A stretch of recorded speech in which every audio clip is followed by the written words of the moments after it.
Coach, have you been on a team where you have so many guys that are coming in for guys that have been hurt and stepped up the way they have?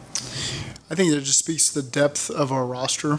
And again, I've said this before, but what Duke and those scouts do to just scour the waiver wire and the cut downs and make sure we're getting people in the door that fit, how we utilize our schemes, and they're smart players. And, that's really what has happened with this roster over the course of the season. Everybody who's stepped up has known that they can't be the weak linked, and they got to be ready for their opportunity and take advantage of it. And we've seen so much of that this year and we're going to continue to see more of it as the season goes. And that's been a really big positive for us. Do you ever look back at the last 3 drafts and say, pretty good? I mean, even in this league for a long time, to stack back drafts like that back to back. I mean, I don't know. Obviously you're busy. Yeah. I really don't look at it that way. I just look at where our team is at right now. But I do. It is easy to know that I think everyone in the building's done a great job of evaluating and just being collaborative about it, led by Duke. And Duke's just, again, done a great job of identifying people that fit what we want to do and bringing them in here, and they've all been good fits for us. The second phase of that is development. You and your coaching staff are responsible for the development of the guys once they're drafted.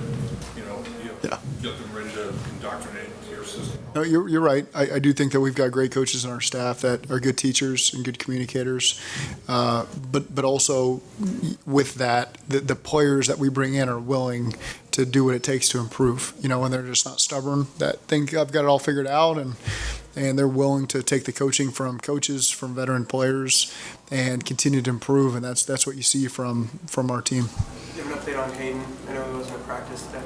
I don't have any update on Hayden this week. It seems doubtful. What about Mike and Jalen, the 2 corners? They weren't there either. Do you have an update on those? We'll see. They'll just be day-to-day for this week. Some soreness there, and obviously Jalen's dealing with the finger, and so we'll just kind of let that calm down and see where the week goes. What do you see in the defense of the Bucs? Really good defense. They got a lot of talent at every single level. Got a lot of respect for their coaching staff. Casey Rogers worked with him at Miami. Todd Bowles was there before I got there, and just everybody raved about how good he was. Faced them a lot over my NFL career. And so they always put their guys in a great position. They play really hard. But really, if you just look at every level of this defense, the frontline guys put a lot of pressure on your run game and on your quarterback in the pass protections. Their 2 backers on the second level are as good a tandem as there is. I think they've played every single snap this year. Those other guys, they've taken every snap. And then in the secondary, I know the safeties have been banged up, but it's a really solid group from top to bottom. The corners have been really impressive. Carlton Davis has just done a great job over his time there. And I know they're kind of going through some nickels, but they've got a lot of talent there. And we'll see who plays and who doesn't. But, man, top to bottom, it's a really impressive defense. You can see why they've had success over the years that they've had. They really put a lot of pressure on the offense to make it very difficult. What do you remember about 2019 Brady? You played him here your first year. How he looked then, and has he changed since that 3 years? He's just consistently been the same player, and I don't notice any change in how he throws the ball, velocity. He can still make all the same throws down the field. I've seen all of that. I don't. I haven't spent any time going back and watching that game. Different team, different system, and so I haven't gone back and looked at that. But here he is, still the same consistent guy, and finding a way to bring his team back and win games, and always puts them in a good position. They've always got a chance with him at the helm. 2 weeks ago, Chris Evans scores the winner. He reps it once in practice, I think. Irwin scores the winner the next week, doesn't rep it at all. How odd is that? Does that happen more than we think? Those are 2 of the less complicated plays we run. It's sure maybe Chris hasn't repped that play more than once, but he's run that route over and over. And so that was a full field progression, where it fell right into Joe. And Trent Irwin, there is a little bit more nuance there with the patience, because you don't want to.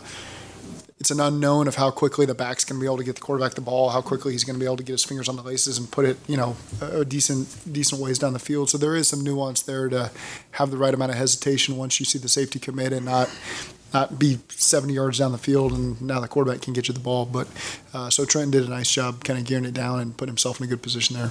Burrow talked about not having any weaknesses or any glaring ones for that part. How much have you seen him over the course since you've known him kind of work on things in areas of his game that he knows he wants to get better at? And Joe Burrow? Yes. So start over there. He was saying like he didn't really have any glaring weaknesses in his game. Yeah. How much have you seen him when he identifies an area that he'd like to improve? How much do you see him attack that, and how does that manifest itself in the time you've known him? I've always been impressed by him. I've always thought that he kind of walked into this league and played at a high level from the get-go. You know, I get asked this question a lot. How has he improved? I mean, it's a guy that took us to the Super Bowl last year and is playing at a high level again this year. You know, so he continues to play fast. Sometimes he plays even faster than you think he's capable of, and it's just because he's got a great understanding of the defenses and how they're trying to attack us.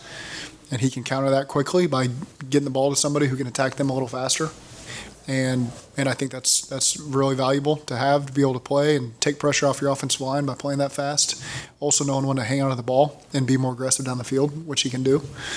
And so I don't know if I'm fully answering your question, but you know, that's how I've seen him play this year, and it's helpful for a play caller. The batted passes, is that a concern, or is that just a symptom of a lot of times you get the ball out quickly? Yeah, that's probably something that other teams focus on because the ball can come out so quickly. And I can remember that being a point of emphasis playing against the Broncos a couple years ago when I was in Miami of timers going off on our field knowing that the ball was already out, so you're late, you're not going to get there, and trying to get your hands up and get tips. And that was Peyton voiced that frustration the other night when I did watch the Manning cast with Joe. And but that's the guys that get it out quickly. That's something that teams emphasize is you might not get to the quarterback, and so you got to try to affect him. And that's just part of playing the game. And we don't spend a lot of time talking to Joe about finding different windows. He does a great job of that. Part of the price of doing business and operating the way he does is there going to be some tip balls. You hope the other team doesn't end up with them in their hands, certainly.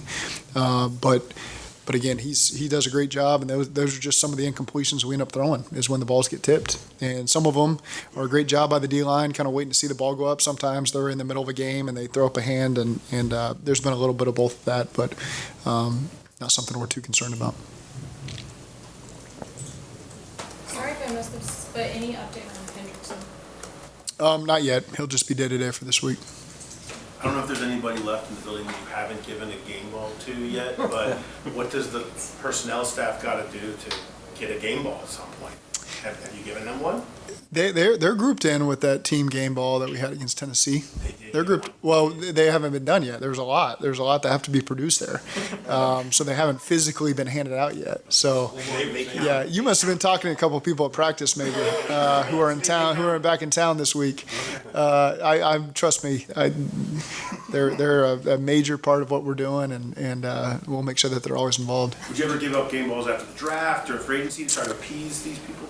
Yeah, maybe, that makes sense. Maybe if a player from an area makes the Pro Bowl, then that scout should be, that's kind of Duke's world right there. He can give out his own game balls too if he wants to. Oh. Yeah.